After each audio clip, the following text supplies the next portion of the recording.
Good morning students.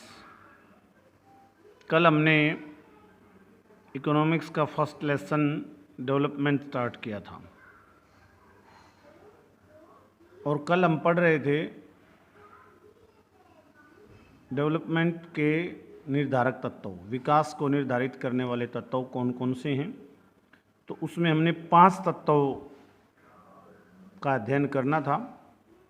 प्रति व्यक्ति आय, शिशु मृत्यु दर, जीवन प्रत्याशा दर, साक्षरता दर और निवल उपस्थिति अनुपात।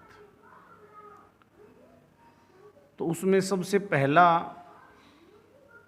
और मुख्य है प्रति व्यक्ति आय, और ज़्यादातर अंतर्राष्ट्रीय संस्थाएं प्रति व्यक्ति आय के अनुसार ही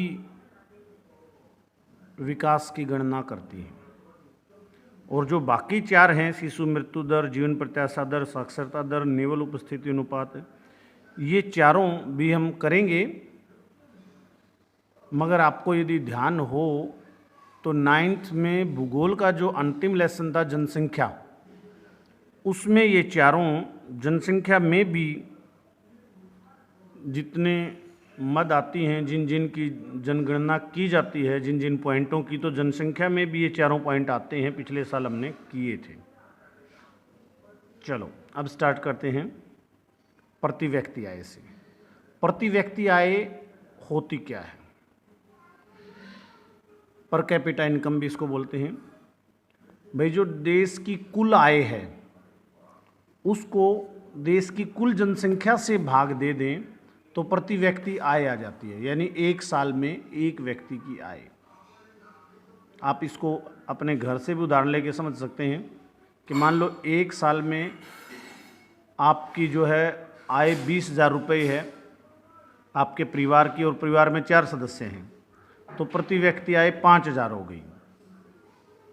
इसी प्रकार पूरे गांव की निकल सकती है, इसी प्रकार ब्लॉक की, जिले की, राज्य की, देश की, दुनिया की। ठीक है, तो ये प्रति व्यक्ति आय कैसे निर्धारित करती है विकास को? भाई, जिस देश की या जिस राज्य की या जिस व्यक्ति की प्रति व्यक्ति आय अधिक होगी वो अधिक विकसित या अधिक समृद्ध माना जाएगा, और कम होगी तो कम विकसित या विकासशील या गरीब देश माना जाएगा। इसका पैमाना जो है वर्ल्ड बैंक ने तय किया था। 2006 में कुछ आंकड़े जारी किए थे वर्ल्ड बैंक ने, और उन आंकड़ों में ये भी कहा था कि ये आंकड़े 2004 की कैलकुलेशन के हिसाब से हैं। तो 2004 की कैलकुलेशन में वर्ल्ड बैंक ने जो आंकड़े जारी किए थे उसने कहा था कि जिस देश की प्रति व्यक्ति आय 4,53,000 सालाना या उससे अधिक है, वो देश समृद्ध या हम विकसित जिसको बोलते हैं। आपने विकसित या विकासशील देश शब्द बहुत सुना होगा कि भाई अमेरिका विकसित है, ब्रिटेन विकसित है, फ्रांस विकसित है, चीन विकसित है, ये सुना होगा। तो ये तय करता है सालाना इनकम। वहाँ पर एक व्यक्ति की सालाना इनकम 4.5 लाख से अधिक है।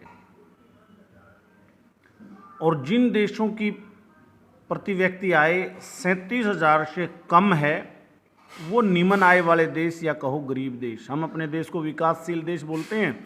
अब जरा आंकड़े देख लो, कान खोल कर सुन लो। हमारे देश की जो सालाना प्रति व्यक्ति आय है वो कुल 28,000 रुपये है। तो हम कहाँ खड़े हैं देख लो, तो हम गरीब देशों में आते हैं। तो ये है प्रति व्यक्ति आय का आंकड़ा, जो ये निर्धारित करता है कि किसी देश, कोई देश विकसित है, अल्प विकसित है या विकासशील है या गरीब है।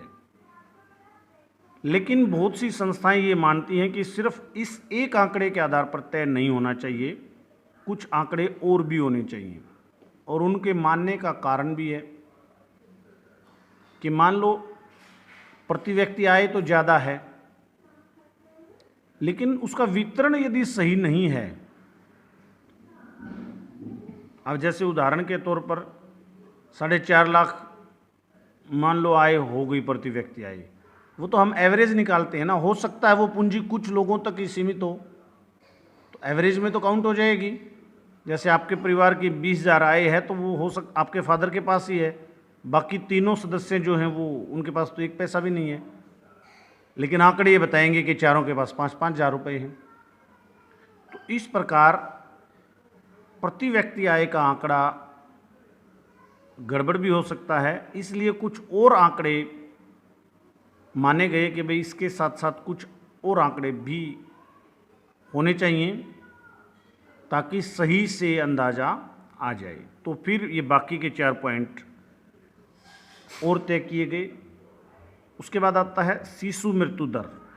शिशु मृत्यु दर क्या बताती है, वहाँ की स्वास्थ्य सुविधाएं कैसी हैं। तो स्वास्थ्य सुविधाएं भी एक जरूरी चीज़ है। तो यदि शिशु मृत्यु दर अधिक होगी तो इसका मतलब कि स्वास्थ्य सुविधाएं बढ़िया नहीं है। शिशु मृत्यु दर कम होगी तो मतलब स्वास्थ्य सुविधाएं बढ़िया हैं।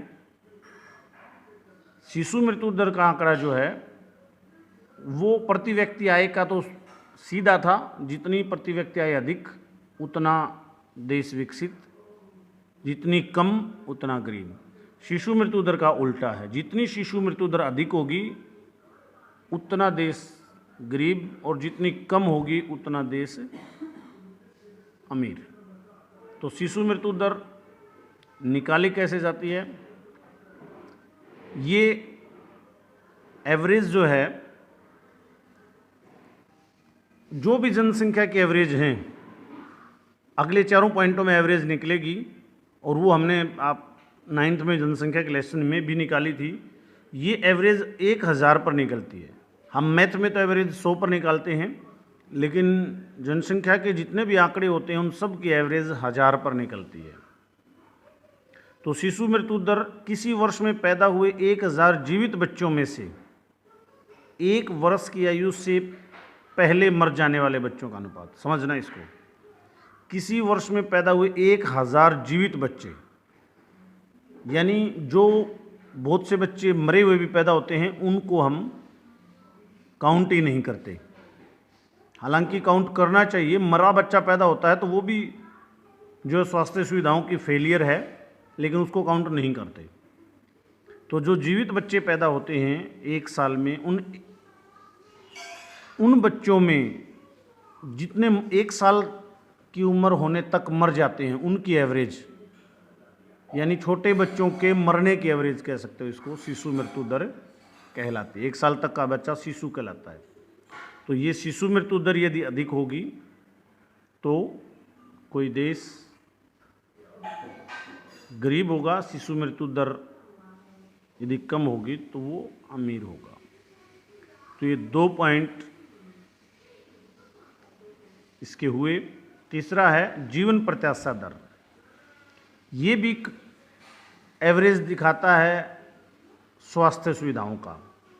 ये और बाकी के 2 पॉइंट साक्षरता दर और निवल अनुपस्थिति अनुपात वो हम कल करेंगे। आज इतना ही, समय ज़्यादा हो गया है। धन्यवाद।